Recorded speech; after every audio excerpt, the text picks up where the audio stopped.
Hello friends, welcome to my channel. இந்த வீடியோவில் நம்ம ரொம்பவே சூப்பராக வேர்க்கடலை வச்சு ஒரு குருமா ரெசிபி தான் எப்படி செய்யுதுன்னு பார்க்க போகிறோம்.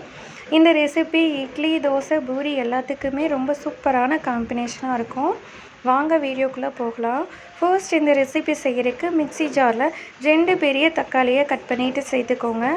இதில் கொஞ்சம் போல் தேங்காய் சேர்த்துக்கலாம். சின்ன துண்டு இஞ்சியை கட் பண்ணிவிட்டு சேர்த்துக்கோங்க. இது கூடயே 3 பல்லு பூண்டு சேர்த்துக்கோங்க, தோல் உரிச்சிட்டு. அடுத்தது இதில் கொஞ்சம் போல் ஊற வச்ச வேர்க்கடலையை சேர்த்துக்கலாம்.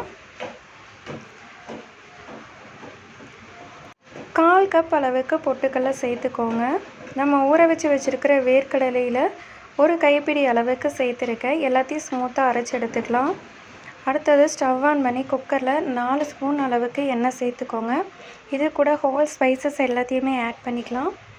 ஒரு பெரிய வெங்காயத்தை கட் பண்ணி எடுத்து வச்சுருக்கேன். இதில் கொஞ்சம் போல் கொத்தமல்லி, கருவேப்பிலை சேர்த்துட்டு எல்லாத்தையும் நல்லா வதக்கிக்கோங்க. இந்த ரெசிபிக்கு வெங்காயம் நல்லா வதங்கி வரணும். பாருங்கள், வெங்காயம் நல்லா வதங்கி வந்துடுச்சு. இப்போ நம்ம அரைச்சி வச்சுருக்கிற மசாலாவை இது கூட சேர்த்துடலாம்.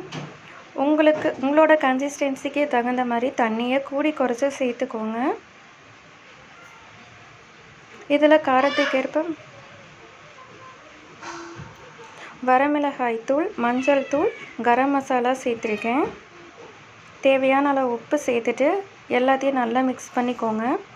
ஒன்ஸ் கொதி வந்ததும் நம்ம ஊற வச்சுருக்கிற வேர்க்கடலையே சேர்த்துட்டு 2 விசில் விட்டு எடுத்துக்கலாம். உப்பு கூட குறைய இருந்துச்சுன்னா செக் பண்ணிவிட்டு சேர்த்துக்கோங்க. பாருங்கள், கொதி வந்துடுச்சு. இப்போ நம்ம ஊற வச்சுருக்கிற வேர்க்கடலையும் இது கூடயே சேர்த்துக்கலாம். 2 விசில் விட்டு எடுத்தாச்சு. பாருங்கள், ரொம்பவே சூப்பராக நம்மளோட குருமா ரெடி ஆயிடுச்சு. அழகாக எண்ணெய் பிரிஞ்சு வந்திருக்கு.